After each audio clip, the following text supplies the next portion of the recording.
Hello class 12th. Let's continue the topic. What was the topic? What was the chapter? Chapter was the admission of a new partner. हम admission पढ़ रहे थे.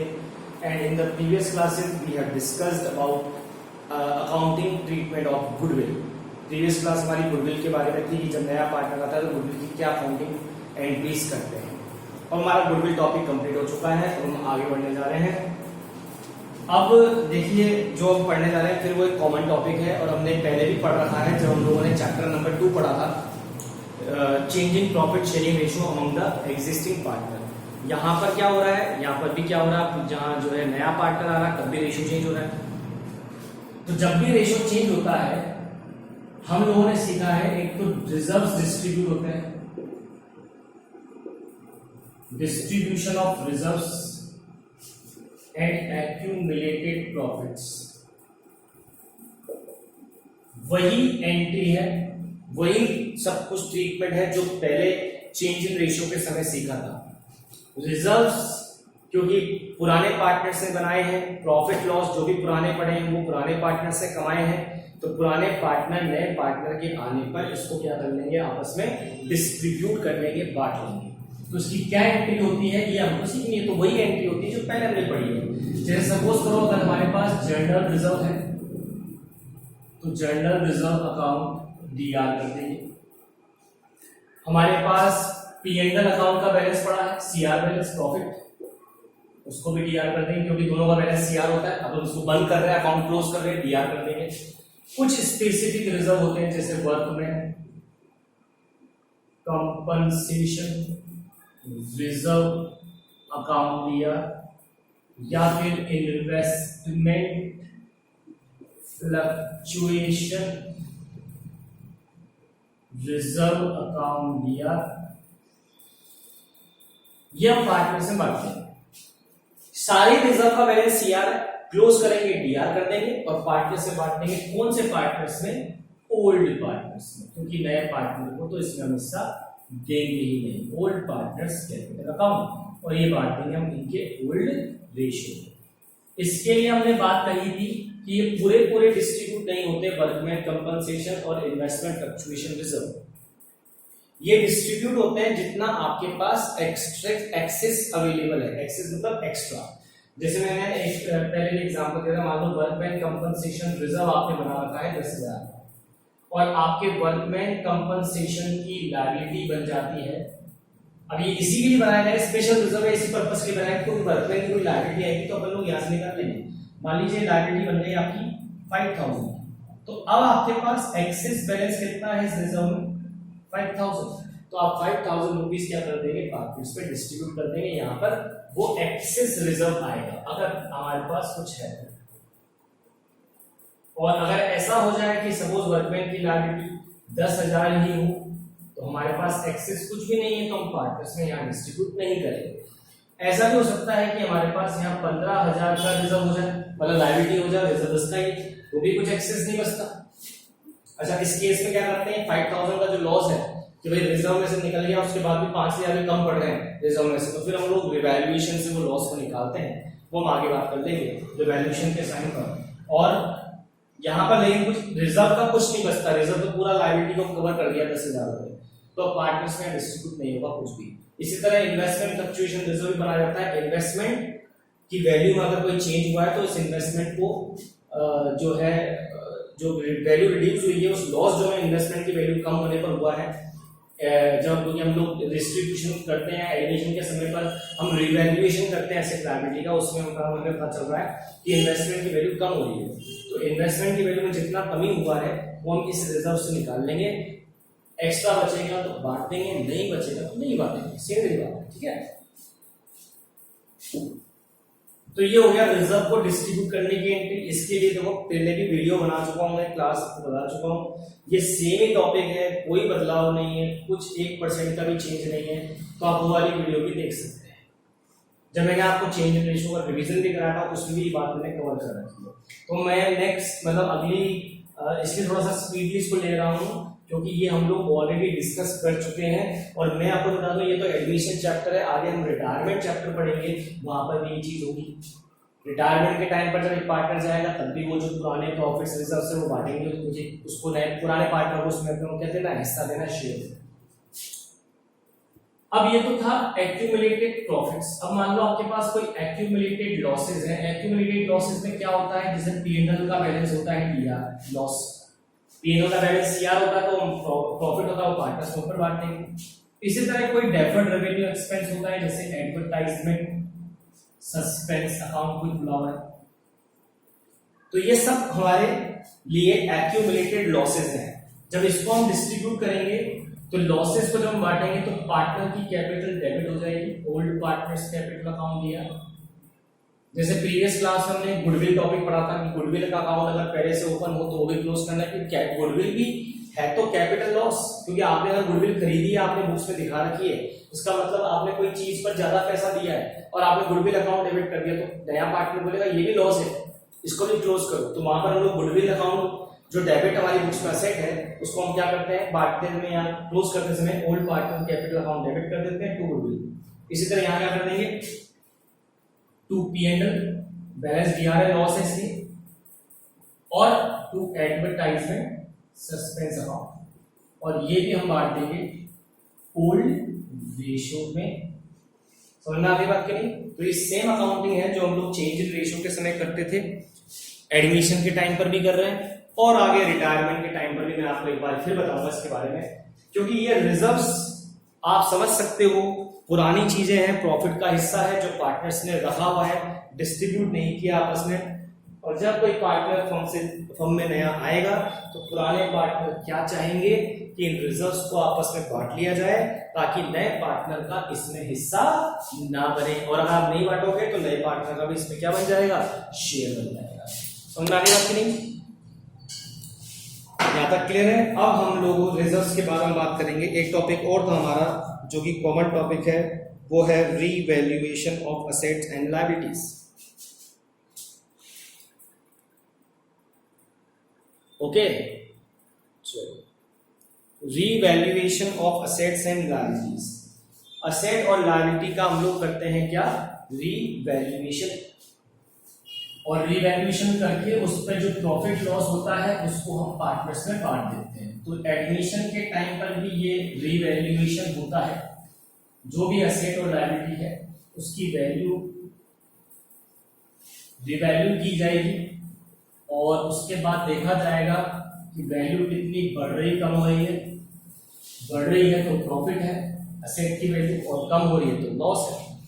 Liability की value अगर बढ़ रही है तो लॉस है, कम हो रही है तो प्रॉफिट है। लेकिन जो भी प्रॉफिट लॉस है वो हम लोग बांट देंगे पार्टनर्स में, पुराने पार्टनर्स। तो अगली चीज होती है revaluation of asset and liabilities. तो इसका भी प्रॉफिट लॉस पार्टनर आपस में क्या कर लेते हैं, पुराने पार्टनर डिस्ट्रीब्यूट कर लेते हैं, ताकि असेट लायबिलिटी पर भी अगर फ्यूचर में कोई प्रॉफिट लॉस होने वाला है तो पुराने पार्टनर वो प्रॉफिट लॉस भी नए पार्टनर को नहीं देना चाहते हैं, वो चाहते हैं कि ये प्रॉफिट लॉस भी आपस में बांट लें। तो इसकी अकाउंटिंग कैसे होती है, तो मैंने बताया था इसके लिए मेन अकाउंट खुलता है वो है रीवैल्यूएशन अकाउंट। ये सारा काम इसी अकाउंट से होता है, ये नॉमिनल नेचर का अकाउंट होगा।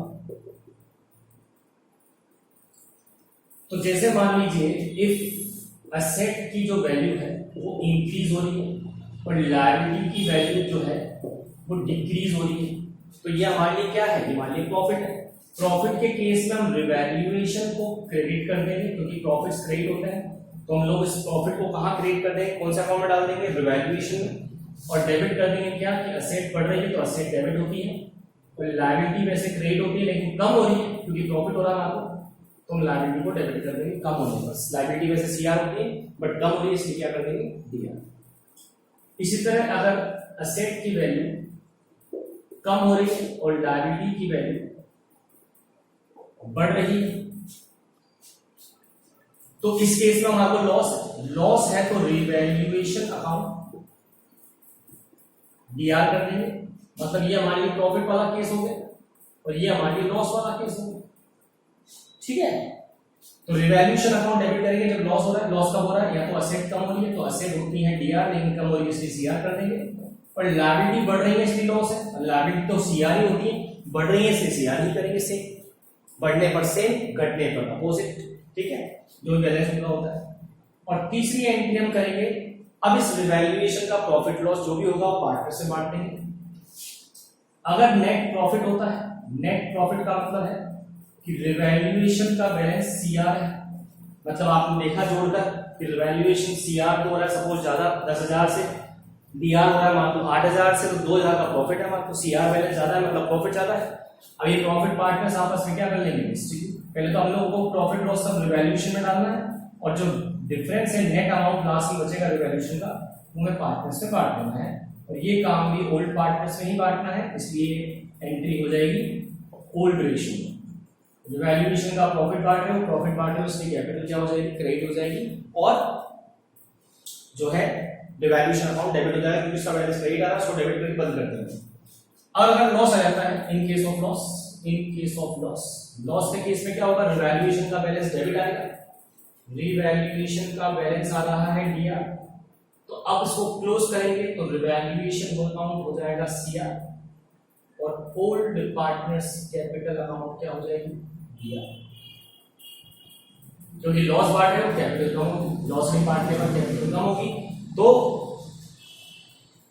कैपिटल को डेबिट कर देंगे। और ये कौन से रेशियो में होगी एंट्री, ओल्ड रेशियो, पुराने रेशियो में।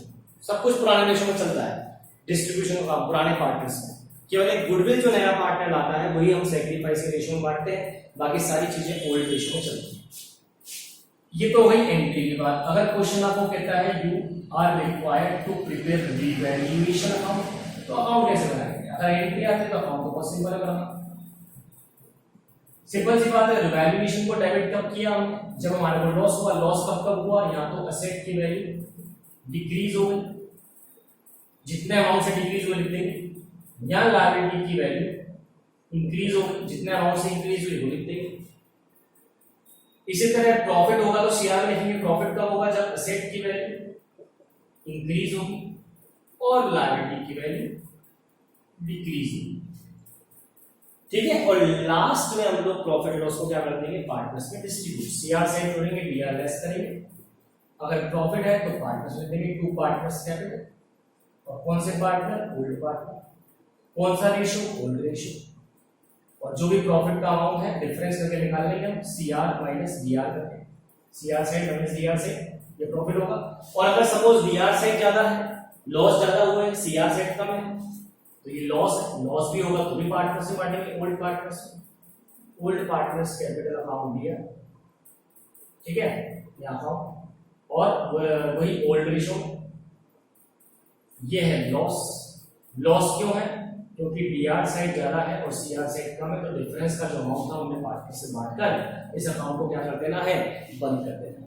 तो ये हो गई एंट्री और ये हो गया अकाउंट। दोनों में से लगभग एक चीज आपसे पूछी जाती है, आगे जब इसके बड़े क्वेश्चन करेंगे 8 मार्क्स वाले, उसमें भी आपके सामने रिवैल्यूएशन अकाउंट आएगा, और उस समय आपसे यहाँ तो क्वेश्चन करेगा you are required to pass journal entries और you are required to pass और प्रिपेयर रिवैल्यूएशन अकाउंट, ठीक है। तो अब तक हमने क्या पढ़ लिया, नए एडमिशन चैप्टर में, मैं एक बार फिर जो है रिवाइज करा दूं।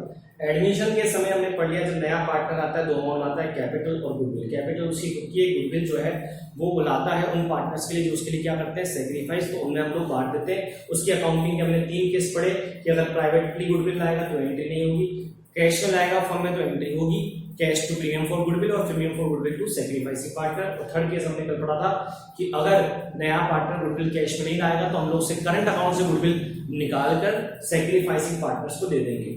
अगर वो नहीं ला रहा कोई बात नहीं, उससे बाद में ले लेंगे, तब तक हम फर्म में उसको अपना डेटर बना देंगे और उसके नाम पर करंट अकाउंट खोल देंगे ताकि उसकी कैपिटल पे इफेक्ट ना आए।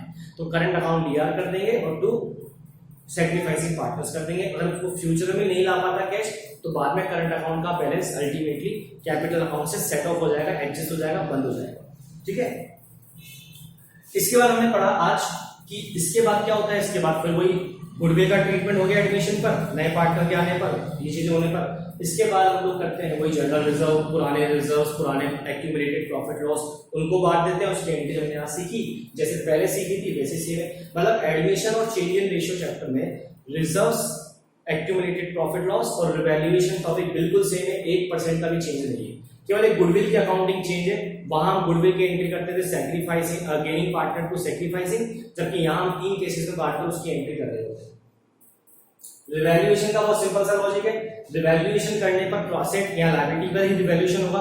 अगर कोई एसेट की वैल्यू बढ़ जाती है, हमें प्रॉफिट हो जाता है किसी भी कंडीशन में। प्रॉफिट का मतलब है कोई फायदा होना, और फायदे का तभी मतलब होता है जब हमारे पास से कुछ जा नहीं रहा, फालतू में कोई आ रहा है, कोई चीज आ रही है या कोई एसेट बढ़ रही है, तो हम रिवैल्यूएशन को सीआर कर देंगे उस फायदे के केस में। और अगर लायबिलिटी की वैल्यू, अगर हमारी एसेट की वैल्यू घट रही है और लायबिलिटी की वैल्यू बढ़ रही है, मतलब हमें नुकसान हो रहा है, बिना कुछ आए फालतू में नुकसान हो रहा है, पैसा जा रहा है, या वैसे उसकी एसेट की वैल्यू घट रही है, हमारी रिवैल्यूएशन करने पता चला कि हमारी एसेट की वैल्यू हमने ज्यादा दिखा रखी है और हमें कम करनी है, तो हमारी लॉस है। लॉस के केस में हम लोग रिवैल्यूएशन को डेबिट कर देंगे। लास्ट में हम लोग जो है रिवैल्यूएशन का प्रॉफिट लॉस बांट देंगे। और उसके बाद अगर क्वेश्चन आपको रिवैल्यूएशन अकाउंट बनाना हो, कहता है एंट्री नहीं अकाउंट बनाना चाहते हो, तो अकाउंट तो बहुत ही सिंपल है। रिवैल्यूएशन में मैंने कहा लॉस हुआ तो लॉस हुआ तो डेबिट साइड में पोस्टिंग कर दो, आपको लॉस होगा या तो एसेट की वैल्यू घटेगी या लायबिलिटी की वैल्यू बढ़ेगी। जैसे मशीन 50,000 की थी 40,000 की हो गई, तो लिखेंगे यहाँ पे 2 मशीन और अमाउंट 10,000, कितने से कम हो गई 10,000 से। इसी तरह मान लो क्रेडिटर की लायबिलिटी, क्रेडिटर बढ़ गया, ये भी लॉस है। क्रेडिटर मान लो 10,000 के थे, लेकिन रिवैल्यूएशन में पता चला कि क्रेडिटर्स को 1,000 और देने हैं एक्स्ट्रा, कोई पहले हमने कम दिखा रखे थे, हमें 1,000 और देने हैं, तो लायबिलिटी बढ़ गई, लेकिन 2 क्रेडिटर 1,000। सीआर प्रॉफिट हो गया। प्रॉफिट कब होगा? जब एसेट की वैल्यू बढ़ेगी। मान लीजिए हमने कहा कि लैंड है हमारे पास जो है 1 लाख का, अब उसकी वैल्यू हो गई 1,20,000, तो हम लिखेंगे बाय लैंड वैल्यू हो गई 1,20,000, तो 20,000 बढ़ा देंगे, तो इंक्रीज हो गया प्रॉफिट 20,000 का प्रॉफिट हो गया, आपको वैल्यू बढ़ गई इसकी, इसलिए हम सीआर रखेंगे 20,000। लायबिलिटी कम होने का मतलब है जैसे मान लो कोई आउटस्टैंडिंग एक्सपेंसेस थे हमारे, हम दिखा रखे थे कि ये आउटस्टैंडिंग एक्सपेंस हमें देने हैं, लेकिन हमें रिवैल्यूएशन करने पता चला कि आउटस्टैंडिंग एक्सपेंस 5,000 के थे, लेकिन अब 2,000 तो देने ही केवल 3,000 देने हैं, तो 2,000 नहीं देने तो लायबिलिटी हमारी कम हो गई। किसी भी रीजन से वो मान लो कोई किसी को देने थे, वो पता नहीं बंदा कहाँ गया, अता पता नहीं, उस काम को नहीं देने, उसको पैसे 2,000 नहीं देने, हमारे लिए प्रॉफिट हो गया, हमको दे दिया, हमको लगता है समझ में आ रहा है। प्रॉफिट हो गया, लायबिलिटी कम हो गई, लायबिलिटी कम हो गई तो लिखेंगे यहाँ पे बाय आउटस्टैंडिंग एक्सपेंस 2,000 में कितने से लायबिलिटी कम हुई 2,000 से, 2,000 ये देंगे। और लास्ट में फिर जो है प्रॉफिट लॉस को पार्टनर से बांट देंगे। अगर सीआर सेट का टोटल ज्यादा है, डीआर का कम है, तो प्रॉफिट है 2 पार्टनर्स कैपिटल लिखकर बांट देंगे उनके ओल्ड रेशियो में। और अगर डीआर का टोटल ज्यादा है, सपोज यहाँ 50,000 है या 40,000 है, तो 50,000 डीआर होने का मतलब क्या? रिवैल्यूएशन डेबिट ज्यादा हुआ है। रिवैल्यूएशन डेबिट कब होता है? जब लॉस होता है। तो लॉस ज्यादा हुआ है, प्रॉफिट कम हुआ है, तो लॉस को हम पार्टनर से बांट देंगे। जो भी डिफरेंस का अमाउंट है, जैसे यहाँ 50,000 है या 40,000 है, तो 10,000 को हम पार्टनर से बांट देंगे। Old partners capital account, partners में ओल्ड रेशियो, और ये रिवैल्यूएशन अकाउंट क्या हो जाएगा? क्लोज हो जाएगा। तो आपको यहाँ तक की बात क्लियर होगी। हमने रिजर्व्स की अकाउंटिंग एडमिशन के समय और रिवैल्यूएशन की अकाउंटिंग का एक तरीके से क्विक रिवीजन किया है। पढ़ा तो हमने डिटेल में था जब हम लोग चेंज इन रेशियो वाला चैप्टर पढ़ते थे। यहाँ पर हम लोगों ने क्विक रिवीजन कर लिया, रिवैल्यूएशन कैसे होता है, रिजर्व्स की अकाउंटिंग कैसे होती है। Now we are ready to do a complete question of this chapter. अब हम लोग इस चैप्टर का एक कंप्लीट क्वेश्चन कर सकते हैं, जिसमें गुडविल की भी अकाउंटिंग आएगी, जिसमें रेशियो की कैलकुलेशन भी आएगी, जिसमें रिजर्व्स की अकाउंटिंग भी आएगी, और जिसमें रिवैल्यूएशन अकाउंट भी आएगी। तो नेक्स्ट क्लास में आपको एक कंप्लीट क्वेश्चन कराऊंगा। आज के लिए इतना ही लेते हैं। Thank you so much.